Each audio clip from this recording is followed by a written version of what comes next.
Well, it says we're live. Hello, everyone. It's Tuesday. It's 4 o'clock Pacific, 7 o'clock Eastern, midnight in Dublin, 1 a.m. in Rome. What time is it here? It's 6 p.m. here in Costa Rica, 8:30, 9:30 Wednesday morning in Australia, and it's Facebook Live. And it's really great. We have a great guest today, Aly Cohen has written a book recently that Marzi and I just love because it speaks to our message and what we've been talking about now for a number of years. So, Aly, welcome. Welcome to Facebook Live. Thank you, guys. Thanks, Tom, for having me. I'm really pleased to be here. Yes, yes. So, just before going on camera, you were saying your book is how many years in the making? Well, it's really about 8 or 9 years at least, because I got into environmental health completely haphazardly. I mean, even as a physician, I didn't know any of the information about how chemicals affect health. And about 8 or 9 years ago, when my dog became ill, believe it or not, that's how I got into this. I was trying to figure out why he and how he got sick, and that started my journey. So that's an 8 to 9, if not more, year process. Of really gathering and putting it all together to get it to this kind of format in this book. When was it? At what point was the straw that broke the camel's back that the paradigm shift occurred for you? When it was no longer, oh my God, this may mean that, but now it was very clear this is what's going on in the world. Do you remember when that time occurred or what the event was? Yeah, I think it was right when I was getting into working with the endocrine disruption researchers. When I was learning about this, I was already a practicing rheumatologist, and I was just getting integrative medicine training with Dr. Weil through his program. And it was kind of like the collision of all of these different areas of learning that I had never seen in med school. So I was actually a little skeptical about what I was reading, because I figured, like most doctors, or most healthcare professionals, that if I didn't learn it in training, then it must not be true. Right. And so I had a lot of skepticism. And so when I sent my slides that I was putting together locally for community lectures to Environmental Working Group, which many people may know from your program or others, that it's a really great resource, they were confirming to me that I was understanding the problem. And the more I had people confirm to me, the people that I trusted as the researchers that weren't paid for by industry, that were academics, that international research, the World Health Organization, American Academy of Pediatrics, the more I reflected my questions and information off of them, the more I felt more confident that this was a real problem, that environmental health is something that's never discussed in training, and that it has to become part of the conversation. No question about it. Now, as a rheumatologist, some people may not know what that area of expertise is, and they may have heard something about it. But if I go to my family doctor and they can't figure out what's wrong, and they send me to a rheumatologist, what kind of symptoms might they be looking at that said, boy, I don't know where this is coming from? And they refer to you. What kind of I get a lot of crazy cases. I mean, I think rheumatologists get things that no one else can sort of figure out, because it's a little bit of this and a little bit of that, and it doesn't always fit all the criteria. But for the most part, rheumatologists gain their reputation from looking at the joints. So anything that affects joint pain, joint inflammation, whether it's infectious like Lyme, whether it's a crystal disease like gout, whether it's autoimmune such as lupus or rheumatoid arthritis, they all affect the joints. And so you're sort of working back from the joints.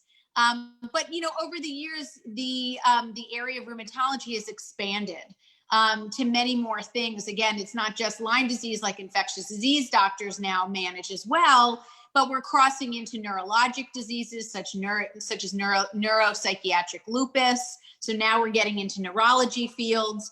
We have lots of diseases like scleroderma that affect the lungs. So we're working with pulmonologists and lung doctors. So it's really become a jack of all trades in many ways. And then you add the integrative medicine approach, which is my approach. and you start to look at how many medications are used in rheumatology, and perhaps how there's better choices or integrative choices where you can integrate lifestyle, supplements, diet, nutrition, everything you believe as well, into the conventional Western care of rheumatology conditions.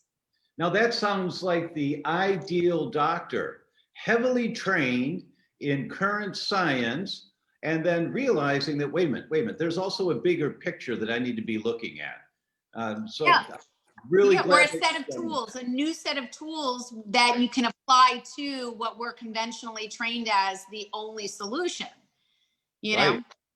Right. So I always give shout outs during the Facebook Live. So let me start by saying hello to Dorada. First one here today, Dorada, New York City. Way to go, girl. And Lynn's here from Phoenix. Rodney's here from the Philippines. Hello, Rodney. Good morning to you. Rodney, what time is it in the Philippines right now? I don't know that one. Dwin's in California. Lima's here. Donna says 8 p.m. on Prince Edward Island. Thank you, Donna. I'll try and remember that. Terry says San Diego's in the house. Colleen's here from Naples. Steph's here from Missouri. Jillian's here from Cleveland.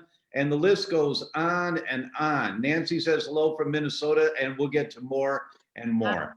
And if you have questions, everyone out there, that deal with the joints or about integrative medicine, let's put her to the test. Let's see how a classically trained medical doctor who then went through Andrew Weil's program in Phoenix, isn't that where that is? Tucson, more or less, and online. And is now an integrative medicine rheumatologist.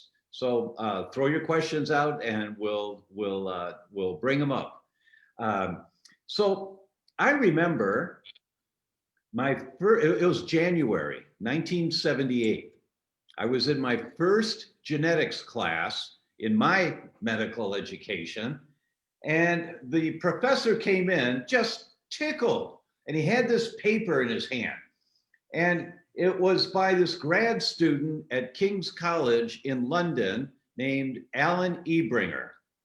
And Alan Ebringer had just written a paper that talked about if you carry a gene, HLA-B27 was the gene, and if you get a bacterial infection that's pretty darn common called Klebsiella pneumoniae, causes pneumonia. That's why they call it Klebsiella pneumoniae, right? And if you carry the gene and you get a Klebsiella infection, you are at pretty high risk of this autoimmune disease called ankylosing spondylitis. And it was my introduction to this whole concept of our immune system trying to protect us, fighting Klebsiella by a mistaken identity starts to attack our own tissue, causing an autoimmune disease. And the mechanism that I learned that day was molecular mimicry. Can you tell us a little more about what's molecular mimicry and how that relates to the environmental toxins we're exposed to today? Well, first of all, great example, because now you're talking how our environment affects our genes. So we are built with genes, right? But what we also have is our epigenetics, which are the proteins that sit within our DNA that either allow that expression of those genes to develop into a gene, into an expression of whether it's infection or blue eyes or blonde hair. Our epigenetics, which are the proteins that manage the genes, can be manipulated, affected, influenced by our environment. So we can't always change our genes. Like I said, you can't change your in-laws, but you can change your epigenetics. You can have improved influences on the epigenome. And essentially I'm going to get into mimicry in a second, but essentially we have things that contribute to whether we develop illness, for instance. It's a dance between our genetics or epigenetics, our lifestyle, and our environmental exposures. And these three things intertwine with each other. It's a dance between the three of them. The ones that we have control over, which is what the point is of our book, Non-Toxic, are the things that we can all do, whether or not you have any limitation on socioeconomics and your income, whether or not you have a science background, whether or not you are well educated to college level. It doesn't matter. These are the kinds of things that we talk about in the book that anyone can change in terms of their lifestyle influences, detoxing, how chemicals affect them, and then what they can do in terms of prevention. Now, a little bit about molecular mimicry, and I hope I touch on this appropriately in regards to your story, is that we have certain environmental exposures that can actually trick the body into thinking that it is part of the human body. So it's mimicry, it's mimic. That's where the word mimic comes from. And I'll give you another example. Yours was excellent. And another example is Epstein-Barr virus, which we now sits on or as part of the gene that's part of the development of lupus, so the lupus genes.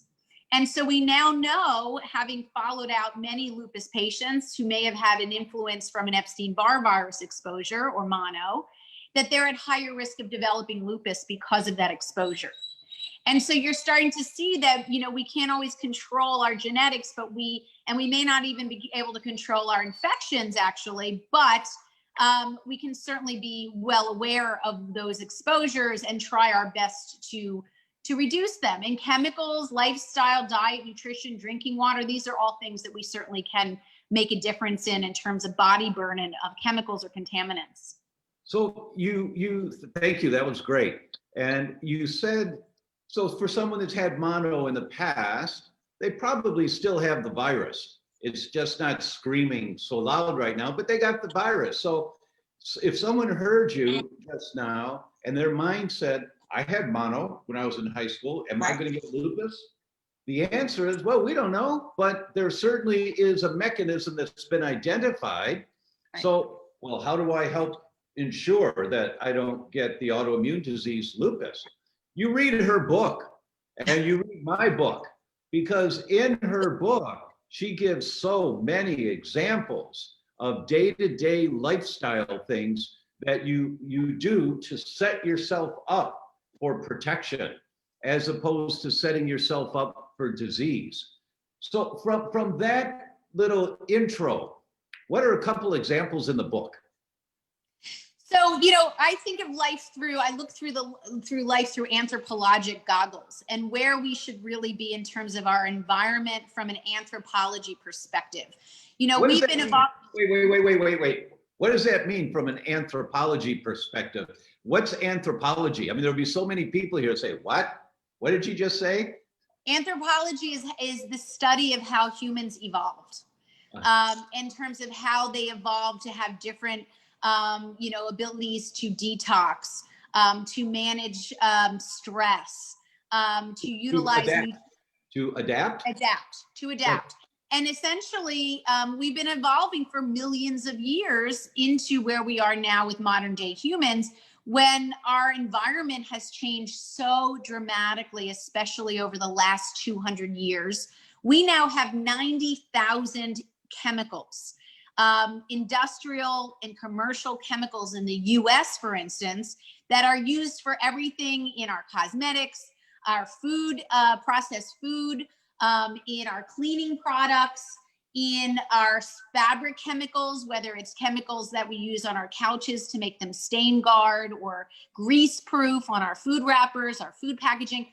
So I also want to make mention that we have the ability to move in the direction of bringing us back to that time when we had clean drinking water, when we had clean air and didn't bring chemicals like air fresheners into our home to inhale, when we didn't use chemicals on cleaning, for cleaning on every single item in the entire house, many of which are antimicrobial and kill off good bacteria that may be very vital to our immune system and our gut microbiome. So in terms of your, question, what is the easy stuff to think about? So in terms of low-hanging fruit, as my cat just walks right across the table in front, so, impromptu. Hi. Yeah, hi, kitty, no worries. So a couple of the main things I say is, first of all, don't buy stuff if you don't need it. Let's not buy so many synthetically based chemicals, okay? Because if we buy them, such as air fresheners and carpet powders and laundry detergents and fabric softeners and window cleaners, doorknob cleaners, and every single cleaner you can think of, you are going to get chemicals in your environment, in your home, that are really unnecessary. And in most your body, in your body, yeah. in your children's body, in your body, in breast milk, in urine, and in blood. And here's the thing, we get it in pets too, by the way. Pets are tested and have been found to have flame retardant chemicals, particularly cats, who have been found to have what's called a hyper wasting syndrome. It was actually on the cover of the New York Times last year, I believe. But here's the thing, these chemicals are not tested for safety or toxicity, particularly in vulnerable populations like children and pregnant women, before they go into the products we love. And that is the kicker that people don't. This is when 9 years ago, when I sat in my kitchen, already a practicing physician, and going, are you kidding me? Are you kidding me? And thinking that I was absolutely crazy to hear that for the first time. But in fact, in this country, in the US, the laws do not require any testing of industrial, commercial chemicals, even food chemicals, believe it or not, before they go into our foods and the products that we love. Wait. This is critically important for everyone to understand. And I talk about this a lot, that it's the Toxic Substance Control Act, passed by Congress in 1976, that is still the regulating federal guidelines for the introduction of chemicals into our environment. And in the journal Pediatrics, arguably the most reputable journal for kids' health in the English language, they published a policy statement, which means it wasn't an author that wrote their ideas. This was a message from the board of the American Academy of Pediatrics. And they said the TSCA, the Toxic Substance Control Act, failed miserably, their words, to protect our children. And then in parentheses, and adults, that means all of us. Because you have to prove that the amount of flame retardant chemicals that outgas out of your bed sheets and your blankets and your comforters, because they're soaked in those chemicals, and you have to prove that the amount that outgasses into the air is toxic to people. And there's no evidence that that minor amount that comes out in 24 hours is toxic to humans. There's no evidence of it. But this stuff is accumulative in the body. And that's the danger, that it's 25 years of putting nail polish on, and the phthalates in nail polish that leach into your bloodstream in 4 or 5 minutes. There's no evidence that the amount of phthalates that leach out of nail polish into the bloodstream in 4 to 5 minutes is toxic to humans. That's how they get away with this, because there's no evidence, and we all have to understand that. And like Dr. Cohen was saying, are you kidding me? Are you kidding? I mean, when she realized this, is like, what? This is not possible. Our government is allowing this to happen. Our legislators are protecting us like this. Yeah. The chemical industry paid off the congressmen and paid off the senators to sign legislation that on paper looked good. Well, if it's toxic to humans, you can't use it. But in the fine print, it was the amount that you're exposed to in a 24-hour period. That's ridiculous, but that's what got passed. And there was a lot of fighting at the time. If you go back and you read the medical journals, there were a few courageous doctors that made comments in the Journal of the American Medical Association and the British Medical Journal saying, we can't do this. This isn't going to work. But they got shut down, and they were, they're renegades. They're not science oriented. And just like we're dealing with now, with this whole epidemic that we're in and the rush for these vaccines, there are doctors who are talking, making sense with what they're saying, that are being suppressed. Their videos, their interviews are being taken off of social media because it's not the party line. So Yeah. Yeah, No, so listen, you're talking what my partner Fred Vom Saal, Dr. Vom Saal, who wrote the textbook with me for the Oxford series, as well as the co-author for this book, Dr. Andrew Weil, as Dr. Vom Saal, as he's been fighting, this issue for 50 years of his bench research career. I mean, his work, his research, and international colleagues were largely responsible for removing bisphenol A or BPA from baby bottles in 2012. And, listen, he's been on Capitol Hill. He travels internationally. He helped get some BPA out of Canada. I mean, but we're talking about one of the bisphenols out of thousands of the bisphenol compound collection. yes, that's my question that somebody's going to write. So I'm just going to jump the gun. Are BPA-free bottles safe for us? Well, they're substitutions. So the punchline is no, necessarily, because all plastics are up to question because they are not revealing what's made in those plastics, used in those plastics. So BPA was taken out, but that was only out of one thing, plastic baby bottles. Yeah. It is still in all of the canned foods and drinks that we use in the US. Because it lines the inner portion of all cans, drinks, and food to protect food from the aluminum lining or the metal casing. But in fact, BPA gets leaked into canned foods and drinks. And so when you're eating food or drinks from those containers, you're getting a dose of bisphenol A, which is, or it substitutes BPS, BPSIP, BPF. You're getting doses of that in very small amounts, parts per million, parts per trillion. But it turns out that these chemicals called endocrine disrupting chemicals, which BPA is the poster child for, since we have the most worldwide robust information about its effects of almost every chemical, bisphenol A is an endocrine disruptor. So it has this ability to mimic hormones, which hormones make up the human endocrine system. And hormones are signalers in the human body that, once again, we've evolved with for millions of years to be limited in their amount, very conserved, so that only a small amount of hormone can do dramatic physiologic effects in the human body. Think of your teenager. Think of your, someone who's raging with hormones and how quickly their bodies are changing. And then you'll understand that that doesn't take much based on the fact that hormones work so explosively. Right. And now you have these chemicals like BPA and a group of chemicals called phthalates, pesticides. You have stain guard chemicals, all these chemicals that have now been shown to be endocrine disruptors. So they disrupt the hormone signaling by mimicking them or by disrupting the receptor that catches that signal.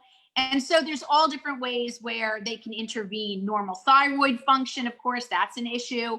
Let's talk about that thyroid one. We know that BPA in this example can bind onto the thyroid, and it creates this new molecule. The geek word is a neoepitope. It's a new molecule that's BPA hooked onto your thyroid. So your immune system sees that and says, whoa, what's that? That's not safe. That's not part of me. And it fights it, and you fire a chemical bullet called an antibody. You make an antibody to this neoepitope, this BPA thyroid cell, that damages the thyroid cell. Now you have to make more antibodies to thyroid to get rid of the damaged thyroid cell. And you get more BPA exposure from your water bottles the next day, or from your nail polish, or wherever you're getting it from, and binding to your thyroid if that's a weak link in your chain, and more antibodies to attack that, and then more antibodies to get rid of the damaged thyroid cells. And this becomes self-perpetuating, and you develop an autoimmune disease of the thyroid called Hashimoto's thyroid disease. And that's another example of how these chemicals that they hook on your body, then your immune system, trying to protect you, has to deal with this. So if we find someone that has elevated antibodies to BPA, meaning their immune system is trying to protect them from this chemical, what can they do to deal with this recognition if a test comes back and says you've got elevated antibodies to BPA? What can they do, Dr. Cohen? Well, I'll start by saying I don't actually check for antibodies for any chemicals because, you can check for levels of chemicals, at least in my practice, but that will change from day to day due to exposures. We have different levels, different exposures all the time. You can do a 24-hour urine and blood to see where those levels stand. But these are expensive tests. In the US, they're not covered by insurance. So we're really left to be investigators on our own. What my recommendations are is instead of spending a lot of money on the testing, if you can, follow the science that I laid out with Dr. Vom Saal in the book, and you understand that the medical literature is quite robust in the topic of endocrine disruption, you want to put that money into making those healthy changes. And that's where I think a better use of your funds can be. But listen, the body gets very angry from environmental exposures. These are not normal to human evolution, to anthropology, and all of the adaptation that we've made from eating clean food and air and clean water and all these things. We are now in a position where almost everything we're exposed to has the potential to have contamination. So I want people to really think just about doing very, very simple, low-hanging fruit type of changes in their lives so that everyone has access to making those changes. And I will add to your thyroid conversation that you were talking about, nutrition plays a key role in managing our environmental exposures. So I'll give you an example with thyroid. We don't get iodine, the normal amount of iodine in our diet as humans. We've all heard about vitamin D deficiency. That's pretty socially aware, and everyone seems to understand D. It's not a scary topic anymore. And we know how important that is even to COVID prevention. But interestingly enough, we have a very limited amount of certain minerals and nutrients in our food quality. We don't get iodine in our bread anymore. They don't add it. They don't add it to salt anymore. And we often have sea salt, which doesn't have iodine naturally in it. So iodine, for instance, is one of the things I do check in my practice because it is covered by insurance. It's best tested in the urine as a random spot urine for iodine. But iodine sits in the thyroid gland very comfortably. It's meant to be there in the holes of the transporter of the thyroid gland. The problem is if you don't have iodine there are environmental chemicals that we now know like to take the place of where that iodine should be. So perchlorate, which is like, engine fuel, rocket fuel, it's obviously around us because of all the air flights that we have. But we have cyothianate and nitrate and all of these other kind of environmental, industrial, and fertilizer chemicals that often will get into the thyroid gland and take those spots where iodine should be. And they are known as endocrine disruptors. So they start to manipulate the function of the thyroid. So what is the solution? Is back to the very basics. Very nutritious diet, reduced pesticide exposure, limited plastic chemicals, limited chemicals that are VOCs and volatile organic chemicals in our air. So just air fresheners and perfumes and fragrances. And so if we filter our water, we clean up our food, we remove chemicals we breathe, we monitor our feminine care products, which is another route of entry into the human body that doesn't get a lot of attention, especially for young women who are exposed to chemicals and tampons and all these other feminine care products. If we can start to do all that, we can really start to reduce the burden of these chemicals in our blood, breast milk, and urine. So it's not complicated. It just people need some guidance. And that's what we tried to bring with this book, Non-Toxic. It's you're singing our song, which is so great. It's really great. Luann says, I'm feeling so much better listening to you and your guests. Thank you. It's been a year and a half. Oh, thank you, Luann. That's really nice. Mia says hello again from North Wales, UK. Allison says, I've heard that BPS is worse than BPA and has been the substitute for BPA. Is that true? Yes. I've got 2 studies where they compared the impact of BPA and BPS. And BPS is a stronger endocrine disruptor. And as Dr. Cohen was saying, there are many others, but yes, that is true. Bonnie asked, what is a healthy iodine level? So it depends on the lab that you're using. In the US, our big ones are Quest and LabCorp, but there's smaller local labs, there's hospital labs. And they're all certified to give appropriate ranges. But again, these are ranges. These aren't specific. So you can be a little over high or a little over low, but you really want to try to be sort of smack in the middle as best you can. I myself had a low iodine urine level, and that was even on a very good multivitamin that's clean without colors and preservatives and all that. It was just a really good multi that had 150 micrograms of iodide in the multivitamin, which is where we should be all aiming for and looking for in our products. But you want to get a random, if someone will order it, your doctor should be able to get a random urine iodine to kind of see where you live. And I supplement every other day with a capsule, so I know exactly what I'm getting instead of a liquid, which is variable in its drop size. So I kind of tell people to stay away from liquid anything because it's just so variable. Chandrika asked the question, iodine. I have patients with thalassemia minor who cannot take iodine. Any advice? Well, I don't know the answer to that, to be honest with you. Why? No, I don't know why it's a problem. I'm not sure on that one. Is it because they're not allowed to take it, or is it because they can't tolerate it? I think I'd have to know the difference on that. Right. Yeah. Catherine asks, is there a way to wash away the flame retardant in bed sheets and blankets? So that's really interesting. So, for one thing to think about is, it took me 5 years to remove 2 couches that had flame retardants. And I knew they had flame retardants in them because as I do in the book, we teach people what the labels look like for the couches in the US that have flame retardants in them.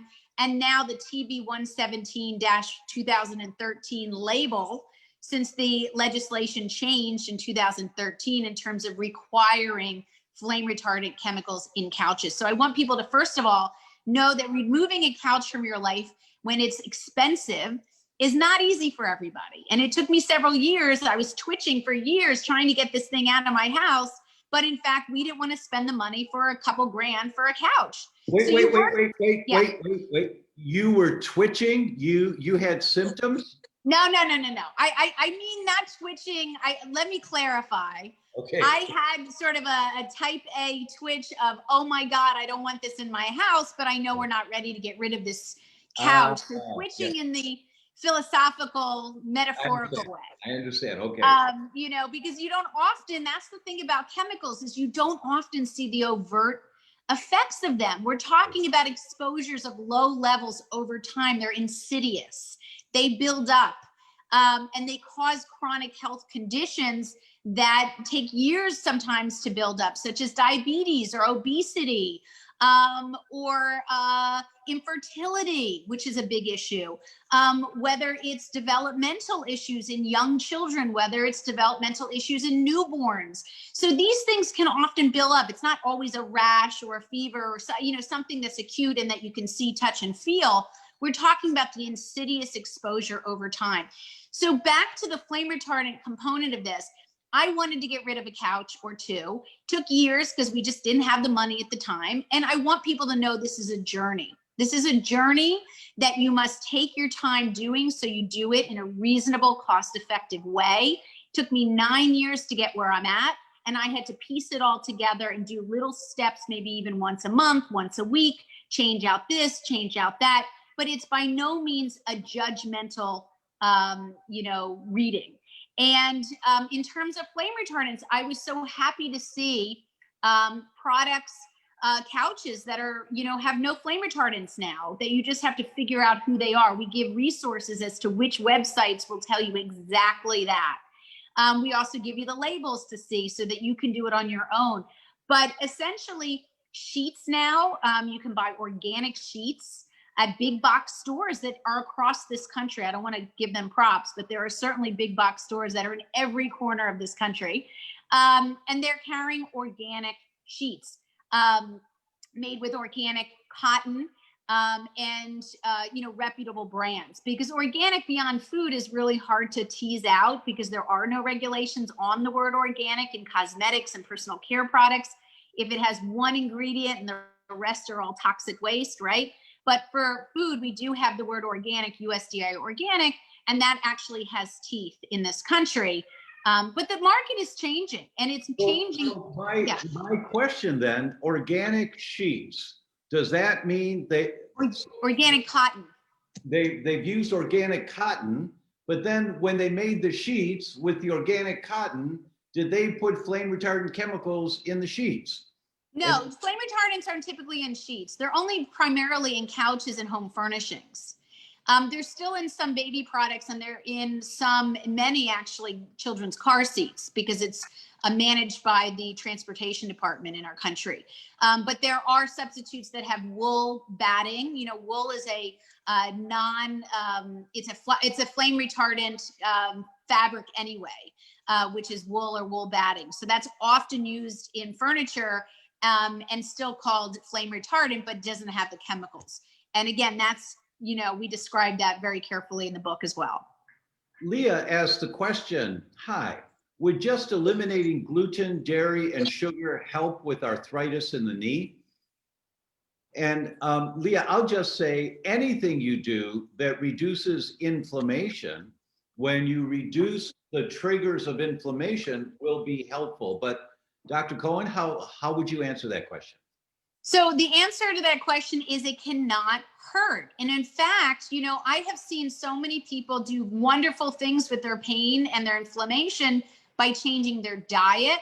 And the most common, you know, I would say influences of inflammation in terms of diet are typically sugar or carbohydrates that, you know, floury carbohydrates that turn into sugar, such as pulverized wheat or pulverized rice, even like quinoa and oatmeal and all these things that we often think are so healthy.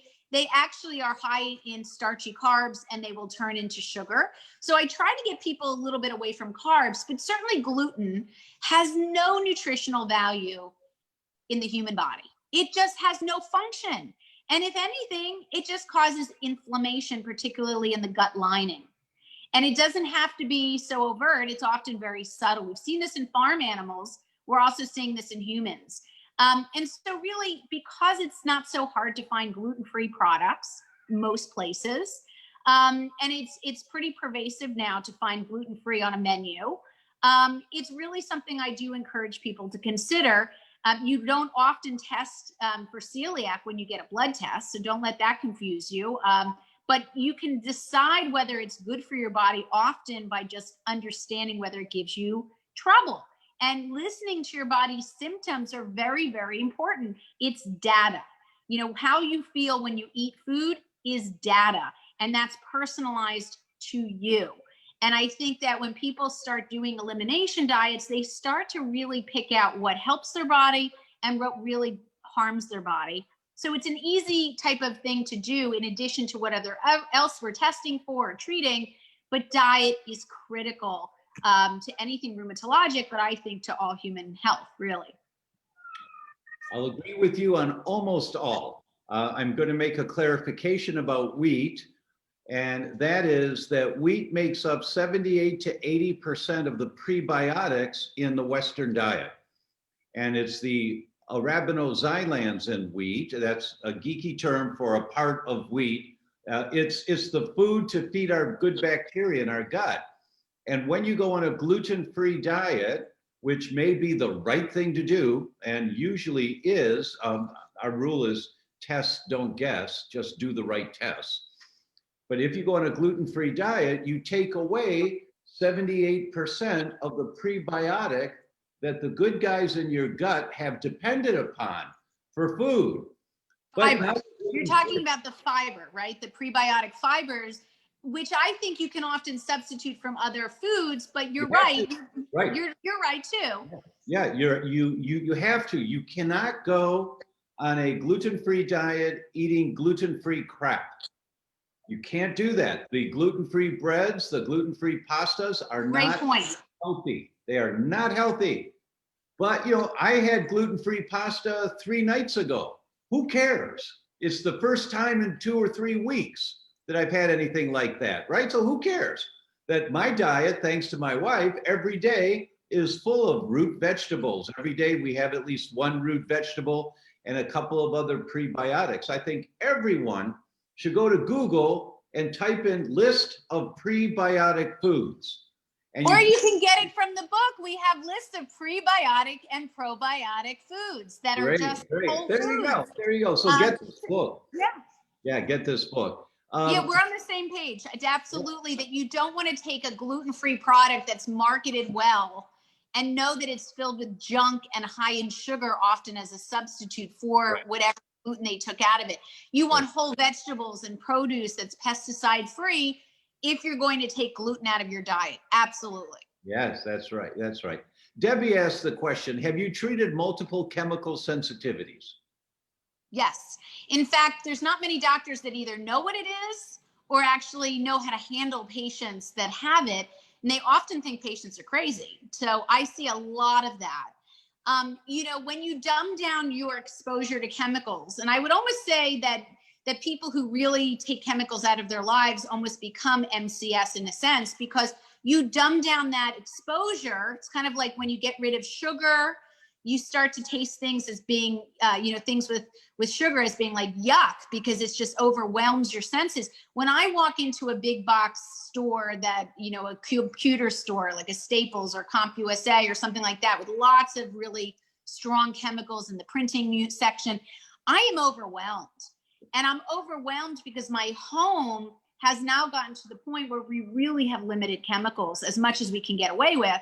And so my senses for those chemicals are dumbed down. Your tolerance has gone down. Adaptation. Right? We're back to adaptation again. Mm-hmm. You know, and so we've adapted now 8 or 9 years. My kids have now put up with me of not having a whole drawer of plug-in air fresheners that I used to have. With like Mountain Breeze and, you know, pumpkin spice and all these pseudo, you know, worlds we want to dive into by plugging in that odor. In fact, I had an entire drawer that I dumped when I was really starting to figure this process out. And I think with MCS, you're living, you know, these are people that actually take that to even more of an extreme, that really are just, they have such a difficult time living in modern day life, because everywhere you go, going to a hotel is already pre-sprayed and cleaned with chemicals. Anywhere you travel, on a plane, in an airport, you know, going into stores, they have odors from cleaning products that are aerating off people's perfume in line. You know, it's just a very difficult way to live. And many often will have to go to places like the arid desert of Arizona and live in a tent. I mean, talk about extreme. This really does exist. There's also a couple of interesting people online that I follow that I can't remember their names of right now, that actually look at all of the building materials meticulously for people who need to live in trailers or parks or places that are designed with materials with no glue, no formaldehyde, no vinyl, in order for them to really function. So yes, I understand it. Yes, I believe in it. I just, you know, I wish I had more options for people in the world to be able to live more comfortably.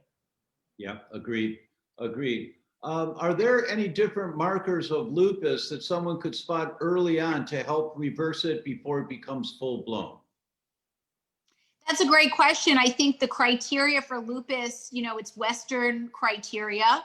Not everyone meets the criteria, but may have a looming case of lupus, so to speak, where you have parts of it where, but you know, there's so many things that mimic lupus in and of itself. You can have fatigue, joint pain, and hair loss and have thyroid condition, but you could also have lupus. So I think it really comes down to being a really good detective as a physician, whoever you go to, health practitioner, chiropractor, whoever can help you make and suss out those symptoms in the most clear way, and then do the appropriate testing to try to even rule out what you don't have. Sometimes a lot of times I have patients that don't fit any real criteria for any one disease. And what we're actually trying to do is I'm trying to tell them what they don't have. Let's shelf that, and let's work our way through anemia. What kind of anemia? Let's work our way through an endocrine disorder. What kind? Is medications the cause of your actual symptoms, believe it or not? You know, or is this anxiety, depression that can influence your perception of pain? So there's lots of things you want to suss out, but you really need someone to have the time to do it, which often people do not have, right? Medical doctors typically have 15-minute follow-ups and 30 minutes for new patients. So you really need to kind of work your way through and find a type of practitioner that you think is going to listen to you, but also has the chops to really figure it out, I think.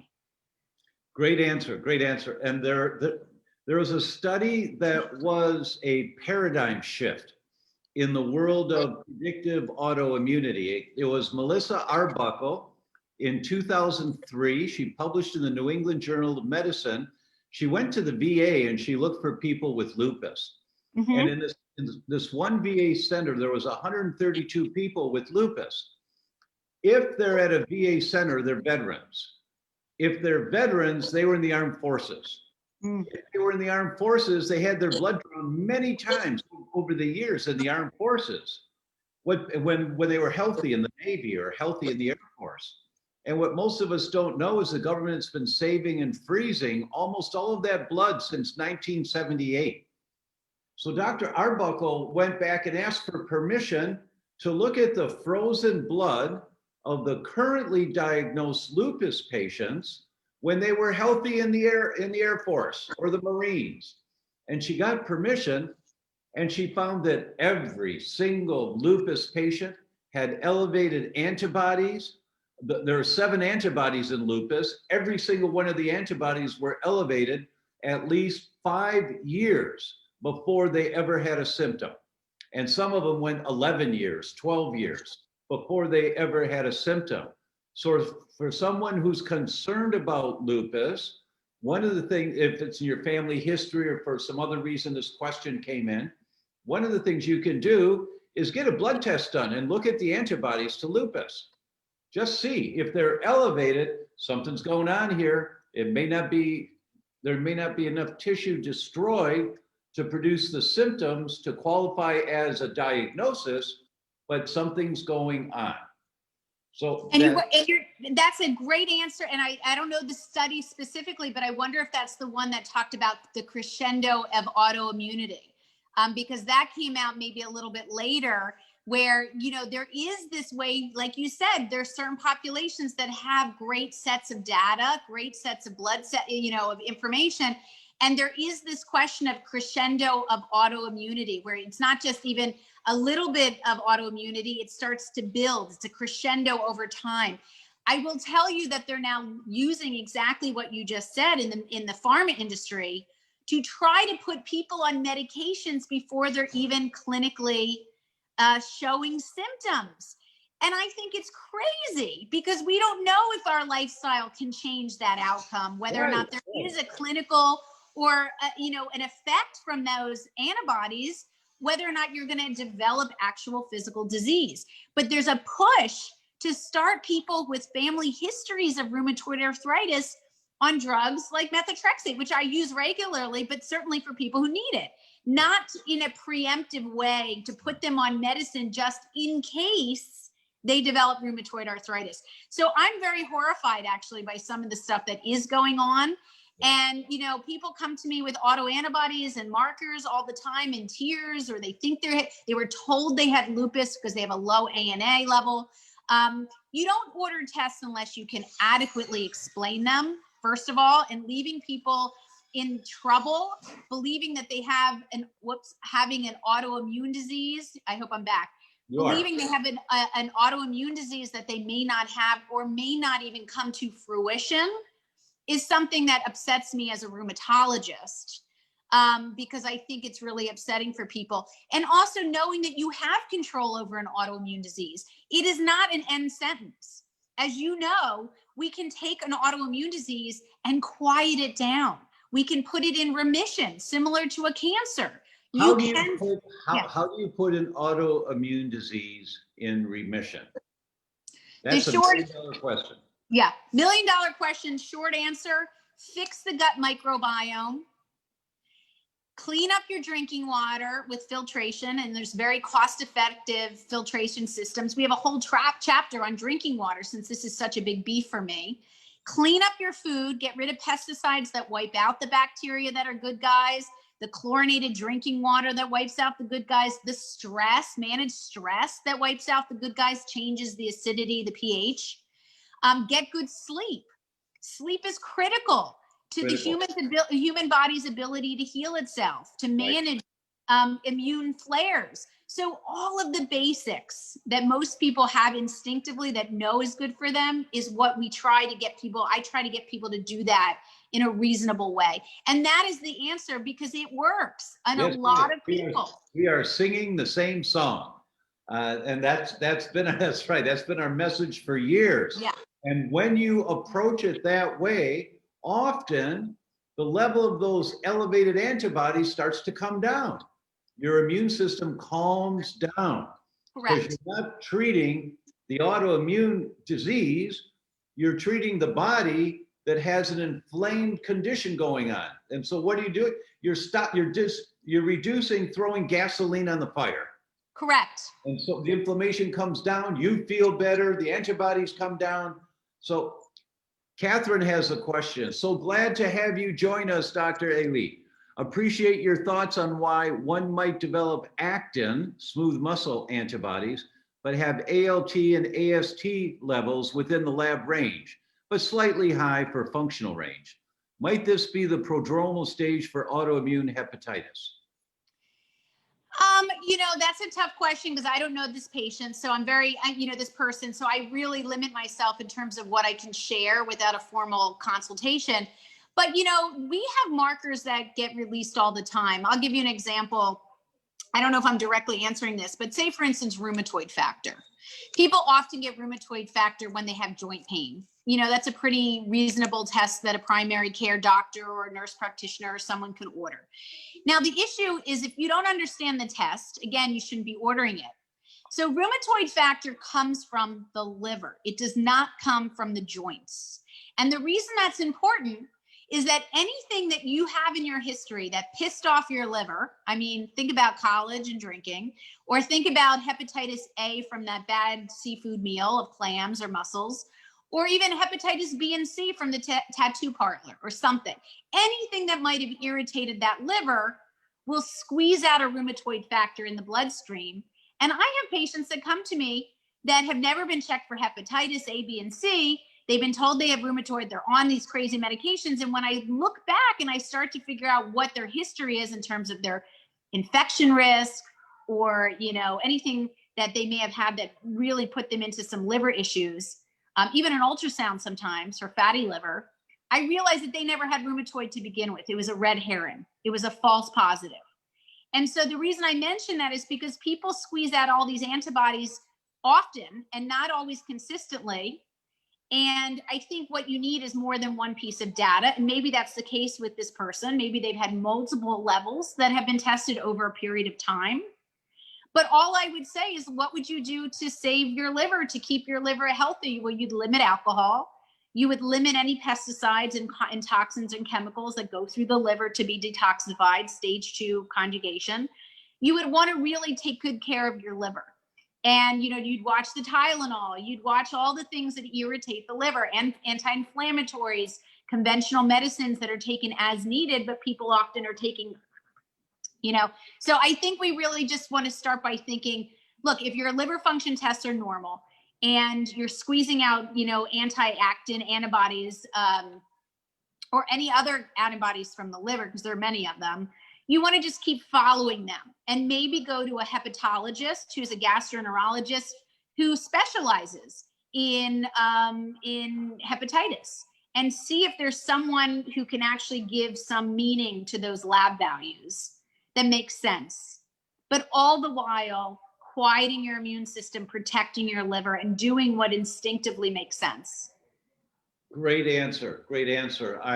I'll add to that years ago, a paper came out that 26% of celiacs have elevated actin antibodies. And when they go gluten-free, the actin antibodies come down.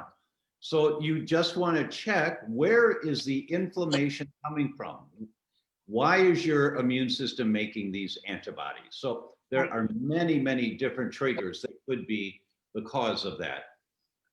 Let's see. Bonnie has a question. Trying to eliminate dairy, can we have ghee? Well, I think you could answer that better than me. I don't like ghee. I don't really, I don't really know much about it. So, yeah. And I don't cook. Yeah, so I don't really love to cook. So go for it. Bonnie, the answer to that question is, if you do the proper type of testing for a dairy sensitivity, there are many different proteins of dairy that you may be sensitive to. and you may be sensitive to lactose and none of the proteins. That's just the sugar of dairy. But there is a protein called milk butyrophilins. And milk butyrophilins are the protein around the walls of the fat molecules. If you have antibodies to milk butyrophilins, you cannot have ghee. If you do not have antibodies to milk butyrophilins, ghee is fine with the dairy sensitivity because there's no other protein in ghee other than the milk butyrophilins. That's how they make ghee. You put a stick of butter in a pan at a really low heat and the butter slowly melts. All that white crud that comes up to the top, that's the proteins. And you swish that off, now you've got ghee. It's also called clarified butter. It's the same thing, right? But it's milk butyrophilins. That's what you have to check for to see if you can have ghee. Great answer. Next one. Let's see here. Amal says, thanks for another great session. Any opinion on lithium orotate, low dose, 4 to 5 grams, not to be confused with lithium citrate, to help the brain as a natural salt? I have no answer for that. I don't use that. So, I couldn't answer that honestly. Yes, Amal, there's a number of studies. Low dose lithium is a component that reduces inflammation and increases brain-derived neurotrophic factor. That's the growth hormone. That's a good guy in the brain. You want BDNF. And lithium, low dose lithium will enhance BDNF and other things, but it'll enhance that. Luann Fleming says, what kind of couch can we find that's not toxic? It's a great question. So I would start by, there's a great website that we use in the book called greensciencepolicy.org. That's the work of Dr. Arlene Bloom, or Blum, depending on how you pronounce it, B-L-U-M. And she was really largely responsible for taking flame retardants out of kids' pajamas in the 70s. That's her real claim to fame. She's remarkable. She started a nonprofit called the greensciencepolicy.org. Within that site, you can also find a list of manufacturers that do not use flame retardants in their couches. We also help to work that through in the book, but we want people to also know the labeling. And the labeling is something that anyone can do. And you want to look for a label that says TB-117-2013. And the reason that's important is because that's when the legislation changed and no longer required manufacturing to put flame retardant chemicals that are toxic, especially brominated ones that affect the thyroid, by the way, into couches as a means of protecting, or I should say slowing the burn time, which never came out to be true and was found to be a fallacy. What's that code again to look for? TB, technical bulletin, is TB-117, which is the original document, the original legislation, -2013, which was actually when the law changed to not require. So it was voluntary for manufacturers to now change up their couches, the materials and the chemicals in couches. So you have to know which couches volunteered to do that, to no longer put them in. But when you see TB-117, that has flame retardants. When it has the -2013, you can be assured that that no longer requires the flame retardant chemicals. And we have actual pictures of my furniture with those, numbers, with those labels. Great. Oh, that's an important thing to know, everyone. So buy the book. The link is here for the book. So buy the book. It's backwards, right? Yes, non-toxic. Kat has a question. I watched a woman on the doctor's TV show the other day who said that we might as well buy conventional fruits and veggies because organic has pesticides on them. She said there's really not that much difference. I know there's pesticides also on the organic, but isn't it still better to buy organic? So we know that the organic system is not perfect, for sure, but it has far fewer synthetic chemicals in organic produce than conventional.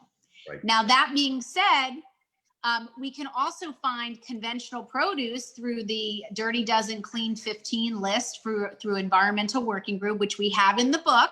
They do a yearly survey of produce tested across the country that are not organic, and to see which ones have the highest level of pesticide residue on the skin versus the least amount of pesticide residues on the skin, which are the Clean 15. So the Dirty Dozen are the top 12. Clean 15 have the least amount of pesticides on their skin. That's the Clean 15. And so we have the 2020 list. It comes out every year by Environmental Working Group. And surprise, surprise, most of the fruits and vegetables that have a thin skin or a furry skin, like peaches and strawberries, apples, even, believe it or not, kale and spinach were high on the list this year. If you can buy those organically, that's a good way to go. If on the Clean 15, you choose to buy those, they will have lower amounts of residues, and you can simply wash them off with baking soda and water, or white vinegar, 1 part white vinegar to 3 parts warm, clean water. And those conventional produce are fine. And those are considered a good way to go from a socioeconomic standpoint. You can save money by going conventional. But I also argue, especially in the book, is that you can buy flash frozen organics in almost every big box store in this country. And what's important about that is when you buy frozen organic produce, vegetables or fruit, they are picked and frozen at the point that they are taken out of the earth. And they often contain the same nutrient value, if not more, than fresh produce, which may have traveled 6 months or was frozen 6 months in a freezer, or I should say cooled, not frozen, before it was transported as a organic fresh produce to your local store. So I'm a big fan of frozen organics and just transferring that food to a clean vessel like glass or stainless steel. Never heat or microwave or bake food in plastics, right, because they get into the food that we cook.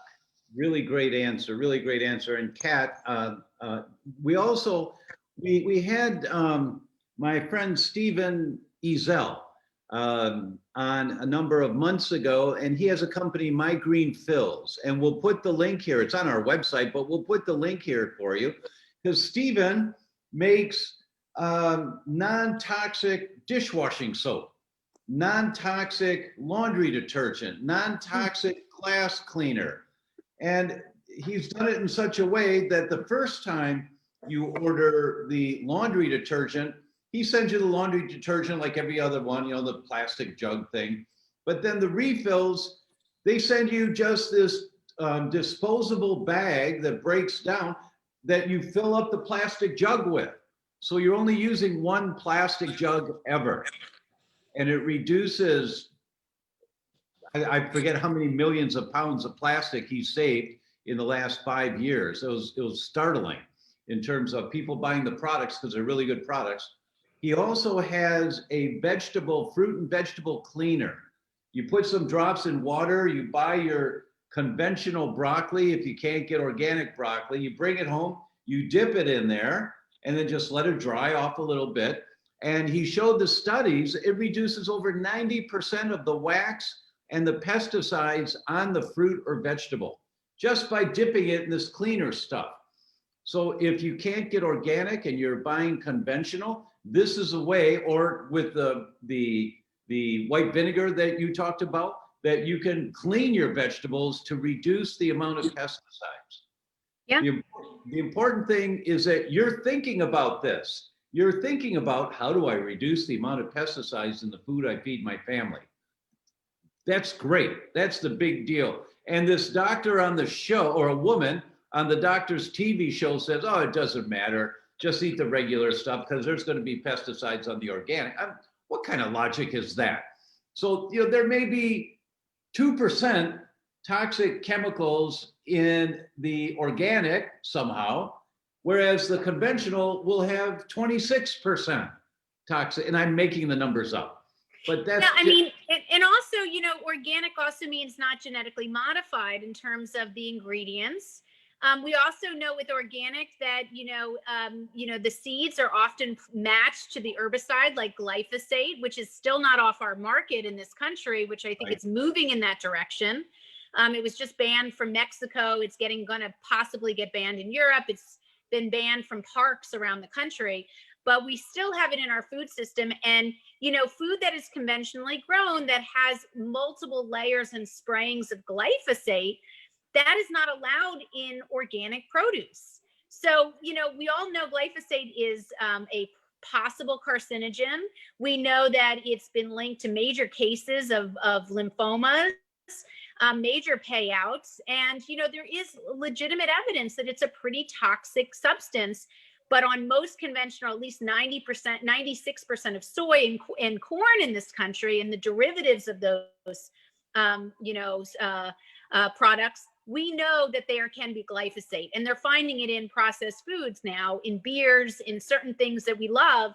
And so really going organic really means not just some pesticides, but some really bad ones, and also genetically modified ingredients. Agreed. Thank you for that summary. Well, the time has come, everyone. I mean, it just shot by so quickly, but I'm reminded that when Dr. Cohen changed her position, so the background is now her wine rack. It's time. I'm on the floor, Tom, because I was about to lose power. So you should see I'm on the floor. Oh my! I'm sitting in my pajamas on the floor, and I'm okay with that. I've got good self-esteem. I'm okay. That's marvelous. That's really marvelous. This is a person after my own heart. I mean, we are colleagues in our determination and dedication to help the world understand how to get healthier. And a primary message is become aware of the number of toxins that we have in our environment and reduce them wherever you can. And here's some little pearls. Here's some little guidelines on how to reduce a little bit more. Her book is excellent. You'll pick up so many implementable ideas just by reading this. So Can I add a couple things that are unique to this book? We have a whole chapter on medications, what to think about, what to consider, what some of the conventional medications can do to the gut microbiome and that kind of thing. We have a chapter on radiation, EMF radiation. So we all think of environmental health as maybe just chemicals, but it also includes noise pollution. It includes radiation, it includes stress. So we have a whole chapter on how to handle our favorite tech toys much more safely, especially now when we're indoors and COVID and all that business. We have a chapter on getting ready for pregnancy and thinking about how to clean your body before you get pregnant, but also what happens if, oops, you're pregnant. What do you do then? And what do you do even after this little bundle of joy pops out?